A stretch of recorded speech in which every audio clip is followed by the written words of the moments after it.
and see if anybody jumps on. Let's see. So, good morning. Good morning. Good morning. Good morning. Today, you're actually not going to be able to see me. I'm driving education.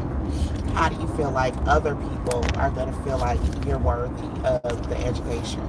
So, that's the thing. You have to be willing to put it into yourself before you can put it into, before anybody else is going to put anything into you. So on that note, I will let you know, I do, so I'm going to put a little blurb in here. My real estate courses are on sale for my birthday. Use the code is birthday 1111, so birthday 1111, and they are on sale. I'll post the link there. And I'm turning 39, so they're on sale for 39% off until my birthday, August 29th, 11 p.m. So, good morning. Good morning. So, today I kind of want to talk about what's understood doesn't have to be explained. So, I'm driving, so that's why you won't see me. And that's also why you may hear some noise in the background. So, yesterday, this year for my birthday, I really didn't. Normally, I do a whole what I call extravaganza. So, for my birthday, I have multiple events. And then I invite my friends, and they can come to whatever events they want to.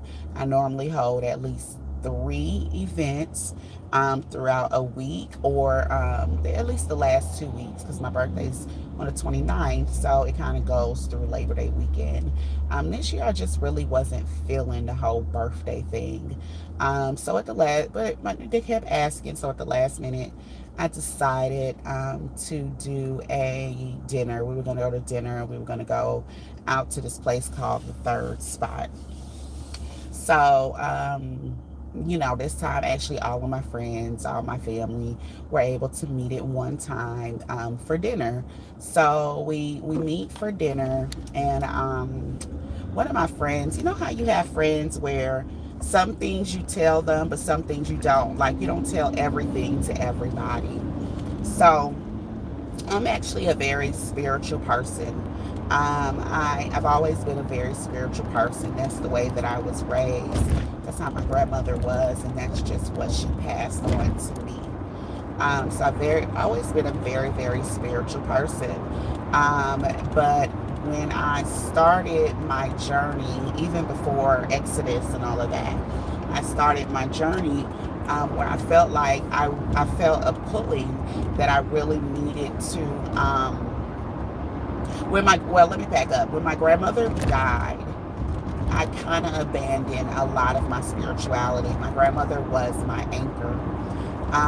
And we were very, very, very close. So my grandmother passing, I took it extremely hard, really harder than I think people even realized. Because, like I said, she was my anchor. So I kind of abandoned a lot of my spirituality. And towards the very, very beginning of COVID, I just felt like I wasn't centered, I wasn't balanced.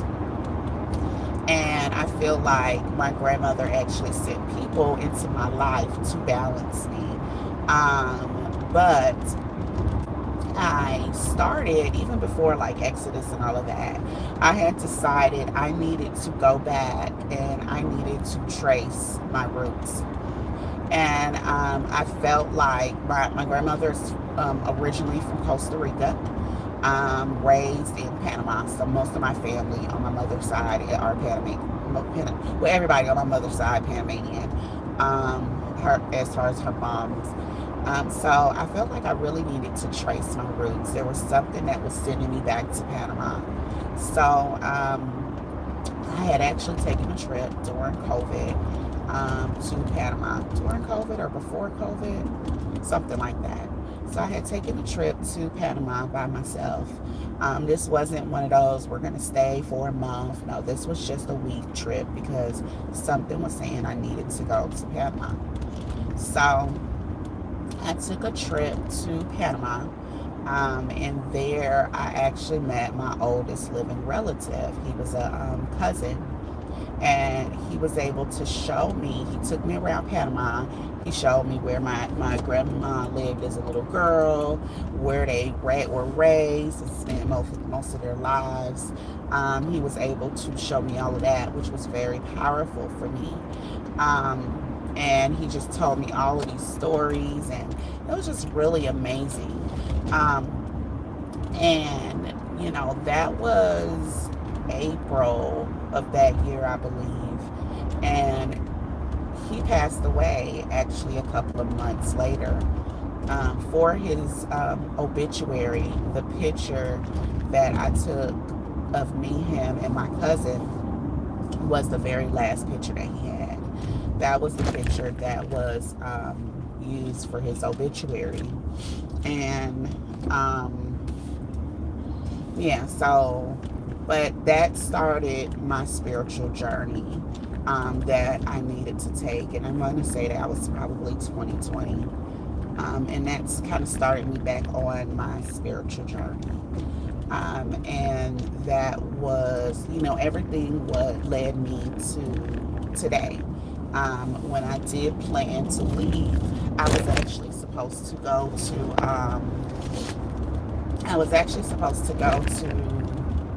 Africa, but I ended up having some panic issues, and it was disguised as a heart attack. There's certain things that you think are a heart attack, but it was really anxiety and panicking. But some of my blood work was off, so my doctor didn't want me going all the way to Africa. So I said, well, if I can't go to Africa, can I go to Panama? And she was like, yeah. So in a week's time, that happened on maybe a Monday, Tuesday. My trip was supposed to be on Sunday. So in a week's time, I pivoted. That's that word, pivoting. If you saw my other video, you know how important that word is. So I pivoted from going to Egypt, and I decided to go to Panama instead.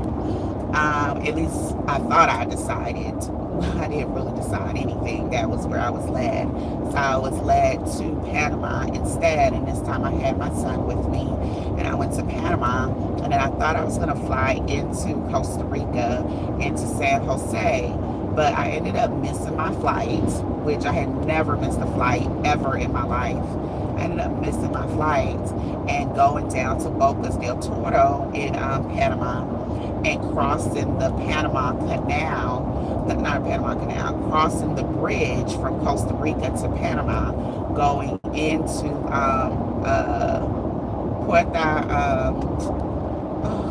what is it? Well, it's the black side of Costa Rica. It's in Limon, Puerto Viejo maybe, but going into Limon.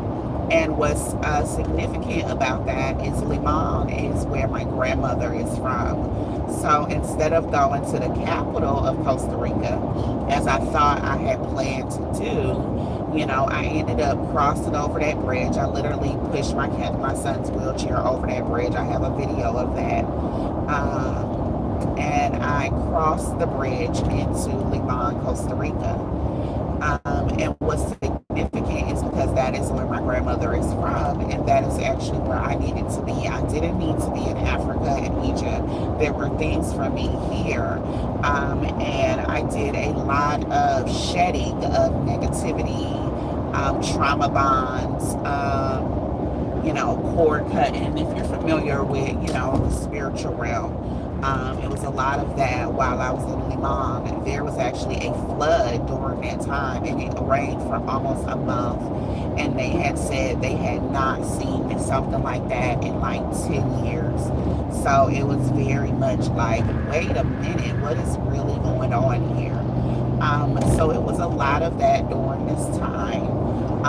And so I was shedding things that were not meant for me. But I was picking up things at the time. I was not aware, but I was picking up things that I needed to know. And I also got to meet my family, so it was very powerful. So that kind of started my spiritual journey. So a lot of people will ask me, where am I going and when? And I think they feel like I'm being a little funny when I say, well, I don't know, I'm going to Rwanda, or first I'm going here, because what I have learned on my particular journey is that my journey is chosen for me. It doesn't matter what I decide, it will be chosen for me, and it will reveal itself as it comes. So I don't really need to plan out 3 or 6 months. I just have a general idea. I know where I'm going next, and it is what it is. Because otherwise, I found that if I plan out very far in advance, then it doesn't work for me, which is very different for a Virgo. I'm such a perfectionist, such a type A, so it was very difficult for me to release the control over my life like this. So this is very different for me. So that's the backstory. So yesterday I go out with friends for my birthday. There's some friends that you tell certain things to, some people you talk to about certain things, and then some people you just kind of have your friends you have certain conversations with. And while I'm out, I think my mom asked me about meditation, about going to meditation. So I was telling her about the meditation, and it was so very interesting because one of my friends that I never talked to about spirituality, she was like, "So you have a shaman?" And I was like, kinda, yeah. And my sister is like, "Well, you are a shaman." And I was like, I've been told that as well. But I asked my friend because I've never spoken to her about this at all, like never even hinted to it. And I said, "What made you ask me that?" And she was like, "Well, look at you. You just have that, you could just see it. Everything that you do is intentional." And I was like, "What do you mean?" She was like, "From your earrings, your bracelets, your rings, your anklets, everything about you is intentional. You can tell that everything has meaning to it." And I've actually never thought about it like that. It actually is very true. She was like, even down to your earrings, because I have my elephant earrings on. She's like, even your earrings mean good luck. And it's my thing. I love elephants. My grand aunt, she had an elephant when I was little. Actually, she still has it by our front door. And I asked her about it. She told me all about it. So ever since I was little, I've always loved elephants. So it was very interesting to me that is what she got for me. And she started to ask me about, she was like, "So what kind of things do you do?" And I was like, "Well, I go to drumming, I go to meditation, I do have a shaman here, but I don't feel like he is very powerful. I feel like, he's good for Atlanta, but definitely when I leave Atlanta, the spirituality is trifold. It's definitely much, much, much, much stronger when I leave Atlanta and go into certain countries. Some countries more than others. But that was very interesting to me because, I've never said anything. So she was like, "You're one of those people that is like, okay, peace and blessings, and, the goal is for you to have ultimate peace." It was just very interesting because I told her, actually that is my goal, to just have peace. I still struggle with it very, very, very, very much. Because, and it's really an inner struggle, because I am such a perfectionist and I hold myself to such high standards.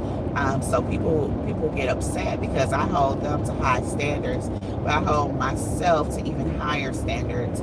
So I've had to learn over the years that, people don't necessarily meet the standards that I hold myself to.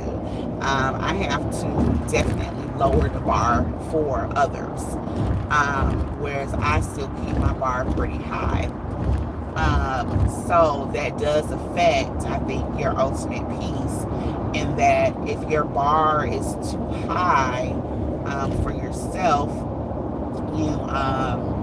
I mean, sometimes it can be an overkill.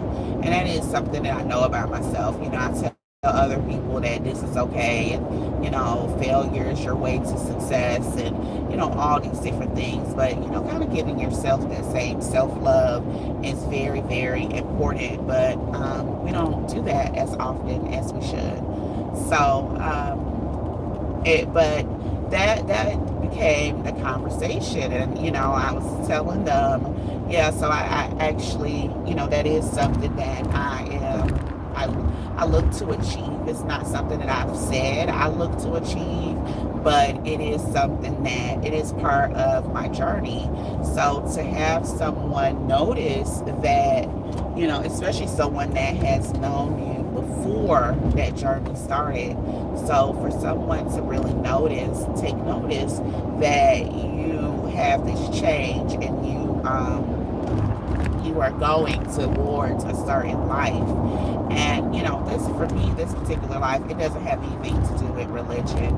I was raised Catholic, so there are some things that I still pull in from my Catholic heritage. And it's very funny that now in the spiritual world, they're starting to pull in the angels, the same angels that we pray to in Catholicism, are the same angels that the spiritual world is starting to pull in, which is so interesting because, of course, being raised Catholic, my grandmother assigned me certain angels when I was little, so that when certain things happen, I actually still call on them. But to have someone notice something about you that is so strong and so powerful, when you wouldn't even think, when you think that they didn't know anything about it. In my mind, she didn't know anything about my spiritual life. She didn't know that I was that person, that I was a shaman, that everything I do is intentional. And it's one of those things where you're like, oh, wow, yeah, what, you don't, it's something that you don't have to speak. There's certain things that you do in life and you don't have to say it because you ooze it. It comes off of you. It is part of your aura. There are people out here that feel a need to explain everything they do. They feel a need to yell it at the top of the mountain. They feel a need to talk about it, brag about it, put it on a t-shirt. But the thing is, if it is, whatever it is, it'll come out. Everybody will know that it is. Like, you don't have to say anything about it. It just comes out in everything that you do, the way that you dress, the way that you carry yourself. It comes out in your aura. It's all just there, and you have to say nothing, absolutely not a thing. And I don't know that why that surprised me so much. But it really did. It just really surprised me that was definitely the case. So it's like whatever it is that you're doing, you just continue to do it. I mean, no matter what it is, people will see it. Whether they speak about it. This is the first time she's ever spoken about it, but I guess it's the first time the subject ever really came up. So whether you speak about it or not is different. But just because you don't speak about it doesn't mean that it's not, because it doesn't mean that it's not there. So yeah, that is what's going on with me today. So I guess I am here at my destination. So I wish you all a wonderful Saturday. Sorry you couldn't see me. I was driving, but I wish you all a wonderful Saturday. I will continue on my journey for today at my Invest Fest. And I hope I left you with some, some tools or some interesting things today that will help you. But I do want you to remember that whatever you do, keep doing it. When people are meant to notice, they will notice. You don't have to scream it at the top of the mountaintop, because they will see it. You don't have to explain it because it is there. So I don't know.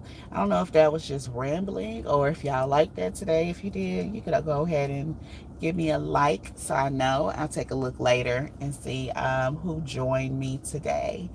Um, but I just made it over here by Mercedes-Benz Stadium. And I'm going to go into my Invest Fest. And I'm really excited about that. And I hope y'all have a wonderful, wonderful. Okay, you can't sit right there, sir. You need to move up. What are you doing? My goodness, this is what happens when you drive in Atlanta. Uh, all right, y'all. Have a good day. Ciao.